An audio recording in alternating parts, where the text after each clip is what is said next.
Hello and welcome to Let's Talk with Matt and Johnny. In season 2, we'll be inviting influential and inspiring guests onto our show, and this episode is no different. This week, we welcome Rosalia who has set up an Instagram page called Staying Inspired to talk all things furlough and how she's managed her time. We hope you enjoy. Please don't forget to like, subscribe and comment. Take care. Welcome and welcome to Rosalia. Welcome. Thank you very much for joining us.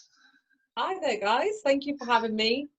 It's all right. Absolute pleasure. Absolute pleasure. So, obviously, as we've already said, Rosalia has set up a staying inspired during her time of lockdown as well. So we've got a few questions for you as well, because this is actually, such a thing that loads of people are probably going through as well at the same time.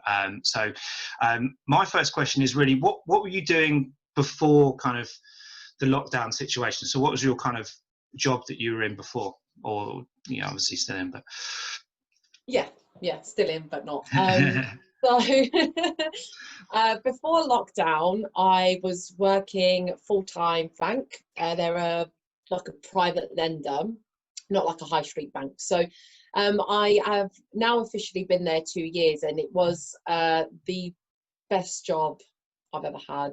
I was so happy. I felt like I'd reached a really good high in my career. It's just, when things are just going so well, you're like, okay, what's the catch? What's going on? And that was it. That was the catch. The catch was, you just wait. There's going to be lockdown. So it was so great. Yeah, that's what I was doing. All right, awesome. And what was your initial thoughts when you, obviously, like you say, you're in a job that you're obviously passionate about and you're obviously enjoying, but what was your initial thoughts when they said you're going to be furloughed? Well, when I first heard the word, I couldn't actually pronounce it. I was like, what? I'm what? Like, bit of a weird feeling.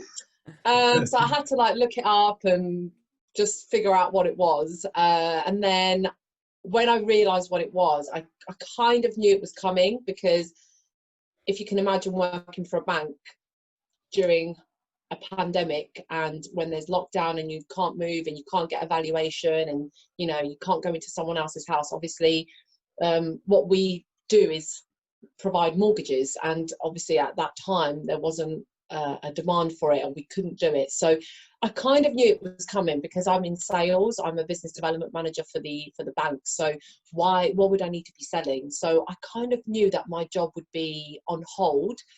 And even though on the day that I was got the HR call with the team, my first reaction was to cry. Obviously they couldn't hear me on the call, but I just cried, because it was just like a release of like, oh my God, what happens next? Like, where do I go from here? I have never been out of a job in my life. I've worked since the age of 14, just even sweeping floors at hairdressers, and I've never not felt like I'm needed. It was this weird feeling, but you're like, but what, what do I do now? So yeah, that was my first reaction. But you guys are probably the same. After years of personal development, so I've probably been on this personal development journey for about 7 to 10 years. You build that, you're able to track your mindset much quicker, aren't you? So you realize how far your mind's taking you. You're like, whoa, calm back, relax, like take a deep breath. And so I quickly managed to turn my voice into, okay, you can't control that, it's happened. What next? So what can you do about it? So I remember making a promise to myself, thinking, right, I'm going to go the opposite. I am not going to give in to the drinking. I'm not going to give in to the gaining weight over lockdown. I'm not going to do what everyone thinks is going to happen. I'm going to go the opposite way. And so I immediately started posting like motivational daily tips and my routine, like my success routine, my morning routine, and that's why Staying Inspired was born. All right. You were able to catch yourself. Is that what that yeah, was saying? I could see what my brain was doing, what my voice was saying, and I was like, whoa, like, calm down, you can't control this. This is not your fault. And I think that's a big lesson is like, don't blame yourself for what's going on. This is not your doing, and it does not define how good you are as a person. It's just what it is. It's just happened, and you're going through that experience. Yeah. I also looked at your Instagram, and something that, like, I'm quite big on, like, positive mental attitude and stuff, like inspiring people, etc. And one thing I actually the people that are listening, I'm going to read this out of what you posted. I thought it was class, and I might nick it actually. But it says, really great post about, like, I think you're feeling a bit low or a bit down. You literally, right at the end of the post, you said, you're smart, you're enough, you're wanted, you're needed, and you're valuable. I thought that was so powerful. So powerful. I thought it was very, very well written in terms of that post. Just jumping on in terms of, like, mentally, so when you, like, obviously you had an inkling of, like, you know, do you know what, I might be getting furloughed. No one knew what furloughed actually meant, did it, at the time? Mentally, what went through your head, like literally immediate thoughts? It was that sense of, I felt like I lost my worth. I felt like I lost being at work. So I have no kids. I'm just turned 30. You know, I'm at the, like I said, I was at the peak of my career. I felt like everything was going amazing. And so what I identified as success and as worthiness was my job. Yeah. And that's a very dangerous place to be in. Yeah, sure. And also another thing I just wanted to ask you as well, and you also wrote a post about the hardest thing was obviously not receiving any emails, not being in the office, no meetings and no calls. See, I'm so good at reading posts. Yeah, I like that. So what have you done to, like, fill that time, as in, like, because I imagine you're a very busy person when you're at work, right? So what have you done to fill your time? Absolutely. Like, I can't believe it that someone like me would be given some free time and actually fills it with, like, stuff to do. And you know, I can't keep it free, as in I can't just not do anything. I hate being bored, and it's not a good thing. I'm not saying it's a good thing, because actually a lot of creativity comes from being bored and from doing nothing, because you've got time to think.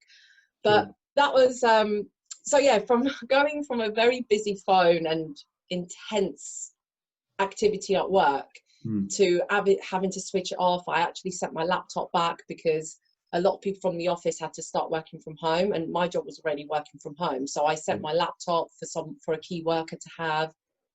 And that's really, like, that's like the physical feeling of what was going on in my head, that I was no longer needed. I was like, you're taking my laptop, like, everything. Like, why, you know?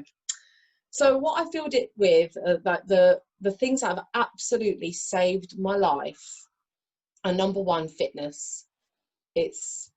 Yes, I know. Yeah, I've been following your posts as well. That you're, I can see that you're. I knew we'd get along for that reason. But yeah, fitness has kept me mentally strong and physically strong as well. Having that, and the weather, like, guys, like, the weather's been amazing. So that was a blessing at the beginning. I thought, well, I could get used to this. You know, I quickly went from, I don't want to be furloughed, to, it's okay, I could get used to 100%. Going into the garden and sunbathing. So yeah, I filled it with fitness. I've been doing loads of learning, and I've been preaching about this on my social media as well.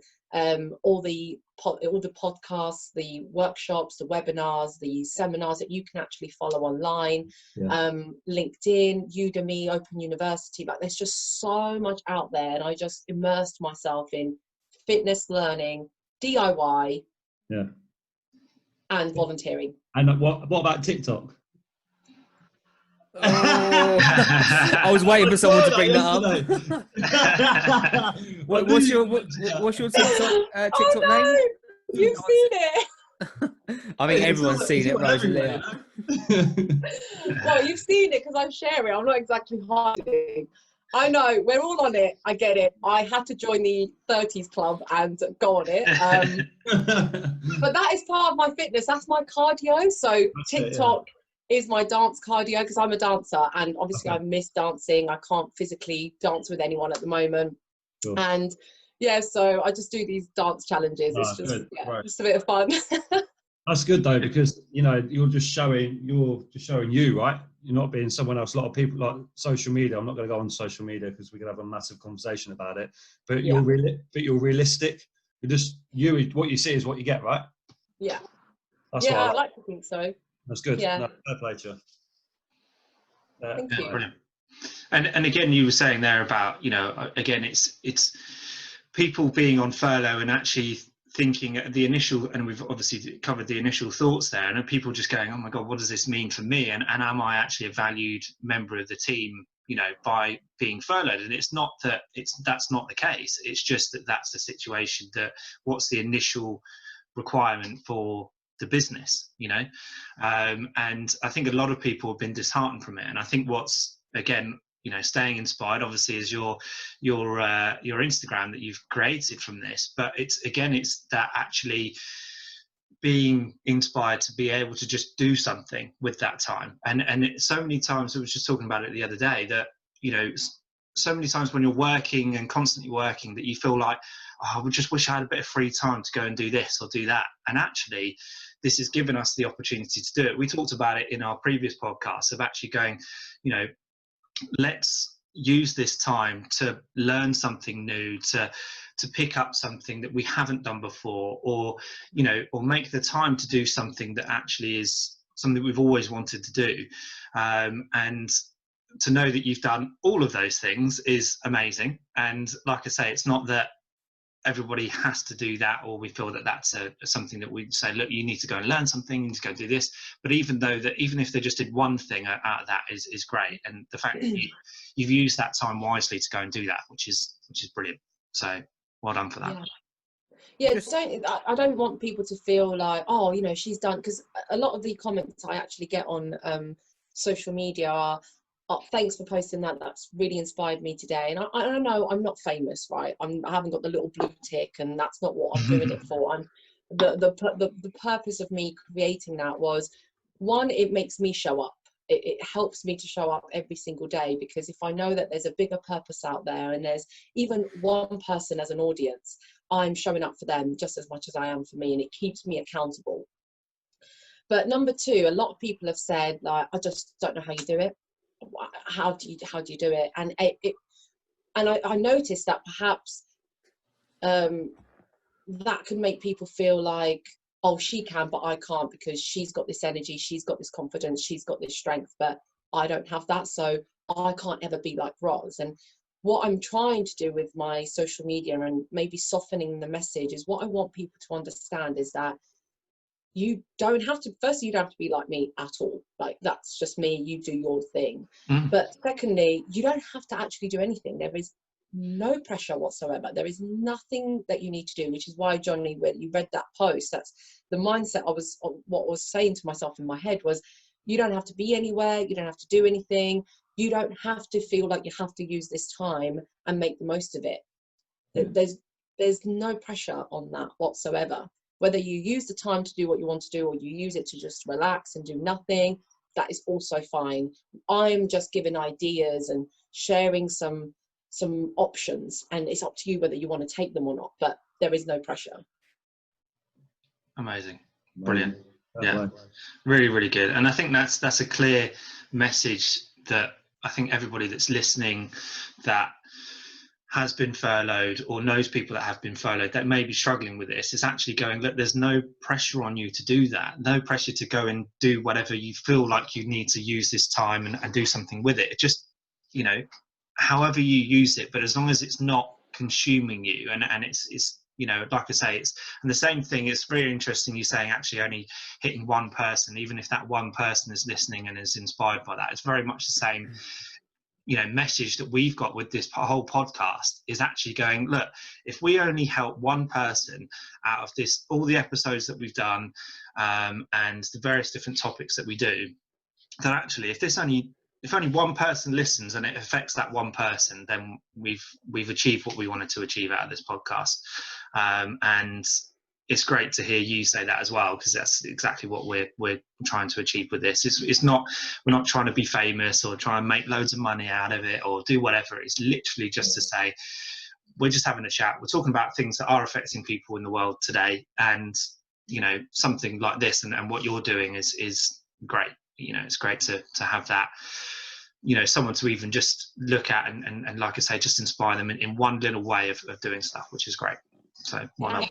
Absolutely love that. Now, Rosalia. Here we go. So, question for you. I mean, look, first of all, I think it's amazing what you've done in terms of documenting your journey on social media, like the highs and lows going into furlough, talking about it. I think a lot of people, there's always going to be, and I've noticed this on social media, there's always going to be a lot of silent listeners or viewers who are inspired by it, but just don't interact or engage, which is okay, which is good. But I remember following you, and in June, you didn't have a great month, did you? But then you came out of it in July. So talk us through what happened in June. Yeah, no, thanks, Sanjay, for bringing that up, because that's one of my promises on social media, is to show the good, the bad, and the ugly. I'm not going to just show the highlights and the good times and, you know, how much energy I've got. You know, I sometimes really, really don't. And I do have my down days as well. The reason June was so important was because by that point I'd already been furloughed. You know, like furloughs every 3 weeks.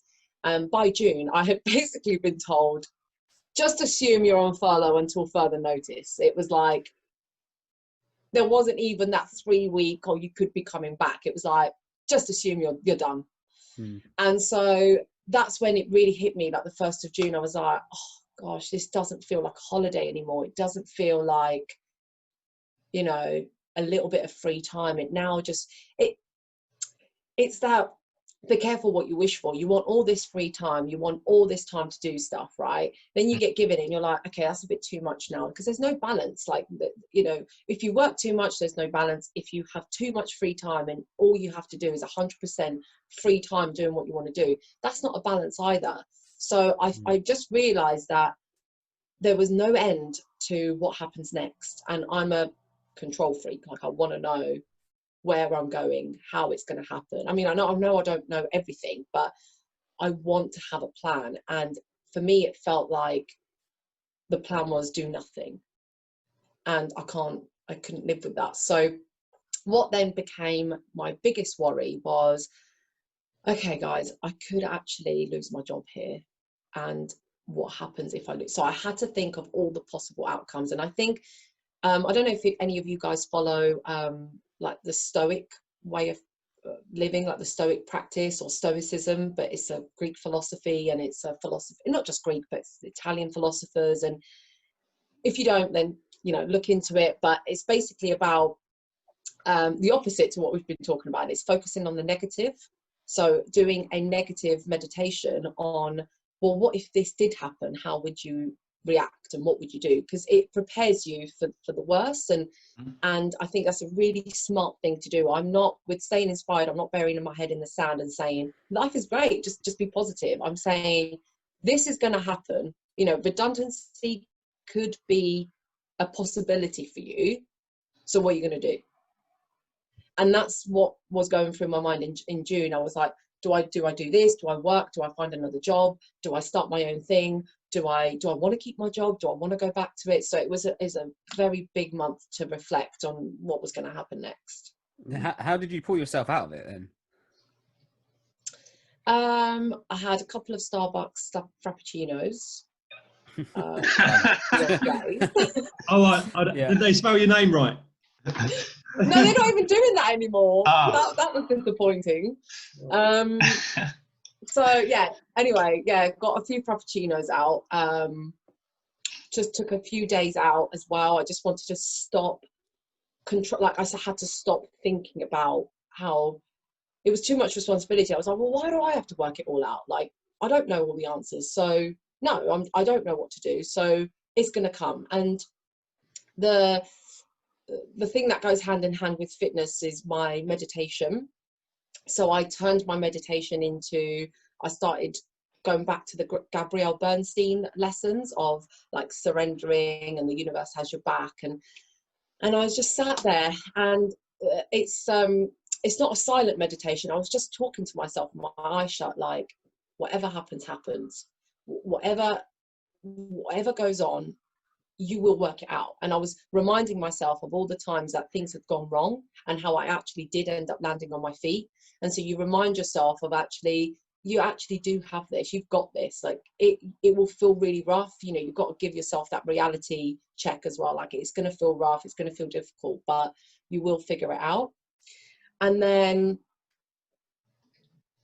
when you have backup plans, Sanjay, like when you have like plan B, plan C, you think, okay, so you start to be logical. You go from panic to logic, and you think, all right, well, look, if I lose my job, I'll get another job, or I'll have to get support from my family for a few months or whatever.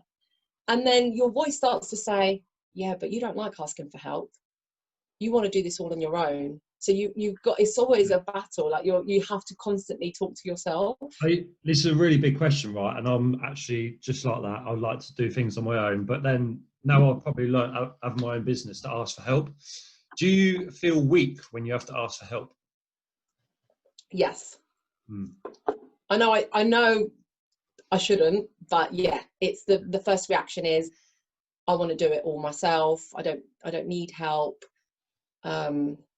I don't like owing people like that. That I have a debt to them, even though that's not how they see it, because we're helping people all the time, right? All this stuff that we're doing, all the posts, all the content, all the time that we've spent editing stuff, you know, we don't expect anything back from anyone else. Maybe a like. I'd like a like on one of our posts. Maybe one or two. That'd be nice. But yeah, I think I'm learning to be okay with feeling vulnerable and with feeling like actually I need to lean on you sometimes too. And I give so much, like as in like so much energy. Like people come to me for a lot of advice, and I love giving that. I'm like, right, you know, this is your strategy, do this, do that, and I can help people think through their problems. So yeah, sometimes you also need support. Tell me a bit about just going back, obviously the fitness it's my job. How has that really benefited you in terms of what routine do you get up? Like obviously early morning training's obviously a big one, starting the day right, getting your endorphins pumped around your body, etc., etc.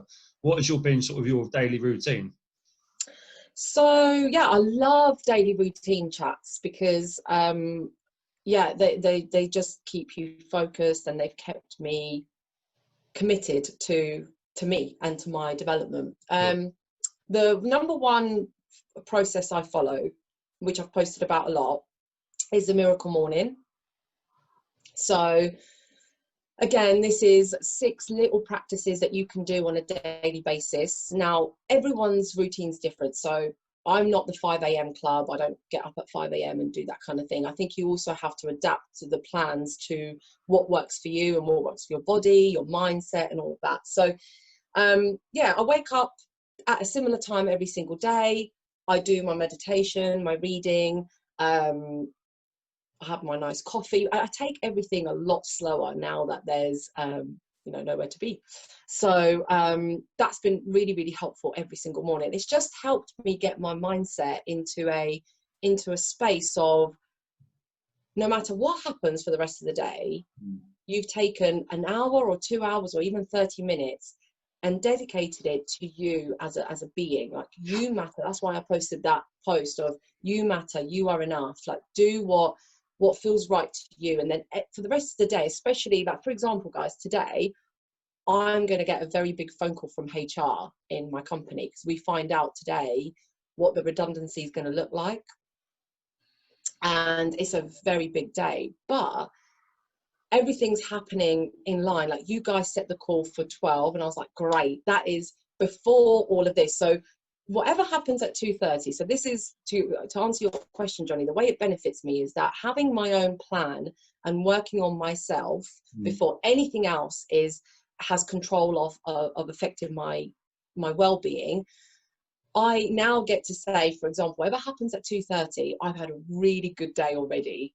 I've done my miracle morning, I've done my workout, I've spoken to Matt, Johnny and Sanjay. Like, no one can take that away from me because I put that first and I made that a priority. And so from 2:30, I might get the best news, I might get the worst news of you know what, Ros, you're done. Like, we don't, unfortunately, your job's no longer here, but I've had a good day. Yeah. Did you have this attitude that you perceive now before lockdown? I was just going to ask that as well. I was going to ask that too. Yeah. Oh, I'm sorry, boys. It's so in sync. Again, no one should compare themselves to me, because everyone's journey is different. I love the saying, your chapter 1 is different to someone's chapter 20. Yes, I did have that kind of mindset before, because I've been training myself up to this for, like I said, 7 years. Well, yeah. So the Miracle Morning book I did read 7 years ago. Wow. So yeah, it's but then I think what's good to learn from this then is, if someone like Rosalia has been working on herself and working on personal development for 7 years, and 7 years later she still gets bad situations and she still reacts that way, then it's a journey, guys. Like, you never get there. Like, there's nowhere to get, there's nowhere to be. You don't even, you know, monks and Buddha and everything like that, they don't get somewhere, they just constantly have to work on it. So yeah, that's my advice, is that even 7 years later, I'm not fixed. You don't have to fix yourself, there's nothing to fix. You're just going to be that way. What would here's another question for you. So I'm sure there's will be someone listening going through the same predicament as you, maybe not the same mindset, maybe they're stuck. Give me 3 points, top advice that you would give that individual. Okay. Well, I've been doing a lot of this for the charity, for Manchester Youth Zone I've been working with, because they are stuck, and they needed support. But Sure. if I had to narrow it to 3 top tips: read low, you know, not the news. I switched the news off like 7 years ago. That's the number one thing I did. I don't listen to the news. I actually haven't had a TV since January this year. I usually have it just as a display, just to make the living room look like a living room, but we don't turn it on. So stop the news, stop that, you know, balance it out. So decrease the negative stuff that you're exposed to and increase the positivity. So things like have a social media detox. You can spend hours on social media if you want to, but if you're following the right things and if you're immersed in the right messages. So that's number 1, read more of the good stuff. Number 2, back to fitness. Absolutely. Do some, move, walk, dance, do what, even if you do 10 TikToks a day. I think TikTok has been the best app of 2012 ever, the best app ever. I'm going to now be an advocate for TikTok, because it's just so positive. Like, you can just do so many positive, funny things. And I think laughter is the best medicine. So if you're laughing your day away, then do what works. Yeah, 100%. So that's 2. And number 3, be kinder to yourself, in the sense, like, watch what you're saying to yourself, watch how you talk to yourself when no one's watching. Like, I spend all day alone. Okay, there's no, like I was saying, no emails, no calls, can't see anyone.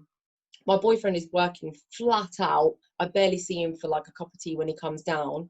So the only person you have got to listen to all day long is that voice in your head. So be careful what it says to you all day, because my gosh, after 8 hours, there's not so much you can do after that. So yeah, be careful. Yeah, brilliant. No, really, really good. I think that, you know, just picking up on that third point in particular, is that your own mind and what your own thoughts are so powerful, aren't they, that you can literally spiral yourself out into something that is so negative. And like we always say on this podcast, is, you know, surround yourself with like-minded people, positive people, but also that, you know, again, if you're not able to surround yourself with that, then at least give yourself that time of not letting those thoughts, you know, resonate in your mind, because it can be so powerful and so, you know, detrimental to your own well-being, and even just your productivity of actually being able to go out there and just, you know, doing whatever you feel like you need to do, you know, whilst you are furloughed.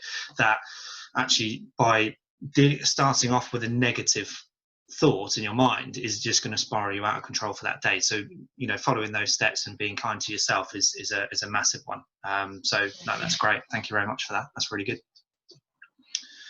Really good. And yeah, I just want to say good luck for the call later as well. I know we kind of passed that. You know, it's what do you want to happen? Oh my goodness. Oh my God. Do you know what? That's a question that I've had on my mind. Like, what do I want? And oh my God, I can't answer it. I feel like I don't know. Because so many people are going to be having those calls over the next month, 2 months, 3 months. I can imagine there's going to be obviously a lot of redundancies. It's just what you want out of it, really. The thing is, so many people have had so long to think about this now, this moment. So, yeah. But if you'd asked me in June, I would say, oh my God, I don't want to be made redundant. I really want to keep my job. I want to be safe. I want to go back to that job. I want to go back to, you know, where I was. But today, the reason I'm unable to have a definitive decision is because the mindset, you know, I'm approaching this situation with is what will be. Like, I'm going to surrender to the outcome, and I'm going to let that decide my path. And I've got backup plans, you know, like we've been speaking, Sanjay. You know, if it does go that way, that I'm going to be made redundant, then okay, goodbye. I'd have to mourn my job and say, right, that was sad. But then I have to really like get laser focused on my plan B. If I do keep it, the reason I don't want to force an outcome here is because what I have learned from lockdown is that definitely to be careful what you wish for. So let's imagine I do keep my job and I'm like, yay, I've got to keep my job. And then I go back and it's not the same job that I once left and loved. Then what? So I don't want to regret my wish. Like, I just wish, what I ask the universe is, give me the highest good. Bring to me what is meant, like what is good for me. Like, tell me, I'm prepared for either situation. So tell me where I need to go. And so if they say, yeah, you're staying, and that won't be today, by the way, but yeah, if they do eventually say, yeah, you're in, then I'll just have to take a deep breath and say, right, do I like it though? Is this what I want? If it isn't, then yeah, I'll have to move. And if it is something I like, then I stay. Like, that's it. Yeah, I think that's great. That's great that you've got that mindset, because so many people will put that pressure onto themselves of going, you know, of literally just wishing that they still had their job and everything else. But actually, you know, and it's the same thing in my business and what I do is that unfortunately we're having to let people go and things into my company as well, and not my company but the business I work for. But they and again, it's like saying, actually, once people are let go, and again, I'm going through a similar situation, but then once people are let go, what does that job look like if you are to stay on, and how does that change for me and for the rest of the wider business, you know? Because what we were doing at the start of the year, we're all working super hard, everyone was doing everything that they could for that job and everything else, and then like I say, there might be a portion of the business that is let go, which is very unfortunate for all those people that are let go. And it's not down to them necessarily, it's down to the actual job role they're in as well. That's another point to make, is that it's not down to those people and feeling that they're, you know, not required in the business. It's just their job role is not necessarily required right now. And that's the main thing, is that actually it's not down to the individual. But again, it's like, what does that look like in the future? And what does your job role, you know, what does that potentially look like for the future? And what is the demand for your job role in the future?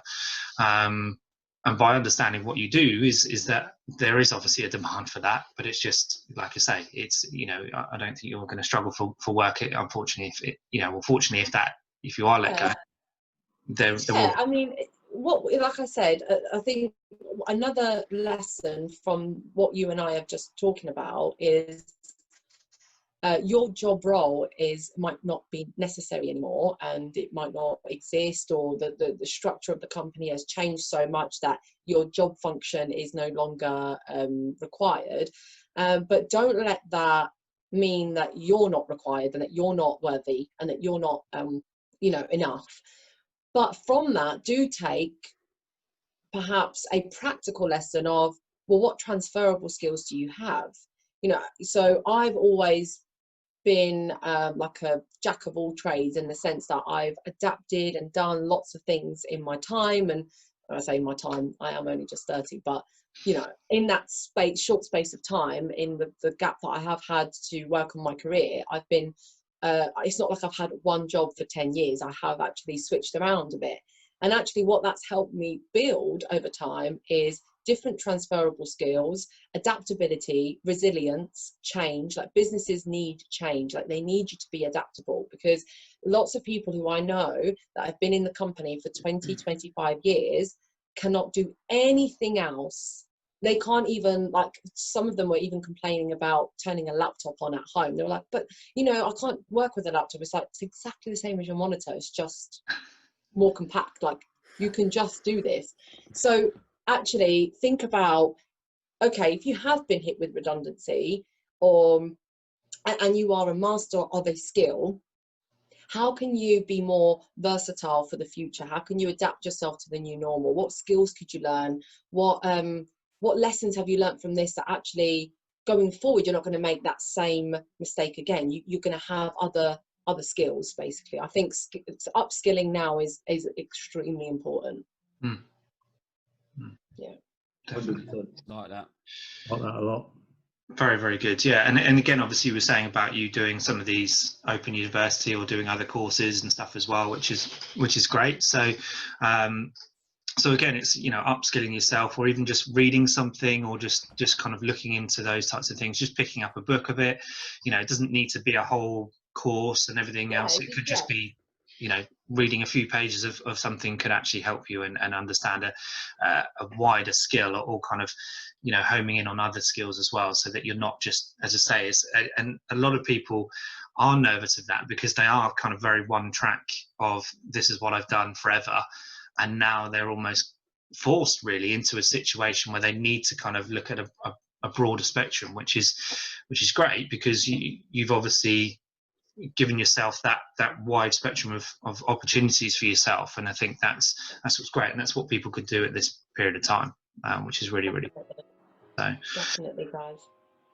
Yeah, good, brilliant. I mean, I've absolutely loved this conversation. I don't know about you guys, but I think it's going to be, thank you so much for coming on. It's honestly, it's been so good. I know that there's myself and friends of mine that are also going through this situation, that actually it's so inspiring to hear your journey, but also other people that will be going through this as well, and be feeling different things around this as well, which is great. So thank you so much for coming on. It's been such a great conversation. It's been a pleasure. It's been so much fun, guys. We're not alone. I think the last time I read, there's 9.2 million people in the UK furloughed. Wow. So we're not alone. Like, this was not our fault. It wasn't our doing, you know. Like, don't put that pressure. My final message is, it's not down to you to fix it. Okay, like, the economy will do what it needs to do. The crisis, the pandemic, everything will run its course and will do what it needs to do. But you just stay focused and committed to where you need to be. So if you need to develop a skill, or get fitter, or, you know, surround yourself with positive people, or you need to change things up a bit, like, that's the only thing you can control, is how you respond to these situations and what you do about it on a daily basis. So that's all you've got to worry about. It's just you and your well-being. So, positive mental attitude. Oh, it is. It's true. Like, what's that saying? That quote I put: you can't control what's going on around you, but you can control what's going on within you. Correct. Yes. Fact. Yeah. And how you respond to these situations. Yeah. So yeah, guys, it's been really great to actually speak out loud about this journey, because staying quiet isn't going to help either. And, you know, I really do recommend that if people don't have that platform of the voice, like, just look for someone. Maybe I don't know, maybe they could I'm happy for people to message me privately if they want to, and just say, like, look, what do I do about this? I've even had, like, HR people, like freelance HR professionals, follow me on social media offering help, and I love that. So if you've got help to offer, or if you want help, like, reach out. Just you know, either whether it's to give or to get some help, then that's what we're here for. Amazing, brilliant. Wonderful. Thank you so much. That's really, really good. And like I say, we'll stick all the all your social media stuff on all of our posts and everything else when it goes out. So thank you very much. Appreciate it. Thanks, guys, for obviously inputting onto this. This is, you know, it's such a, like I said before, such a great topic that actually is affecting so many people. And like I say, you're not alone. So thank you very much. And we'll see you next week, guys. Cheers. Thank you. See you later. Bye-bye. Thank you for listening, and wow, what a conversation that was. Hopefully that's helped a few of you out there. Thank you, Rosalia, for coming onto the show today. Each and every week we'll be having another guest onto the show, so please stay tuned. Thanks again. Please don't forget to like, subscribe and comment, and we'll see you next week. Take care.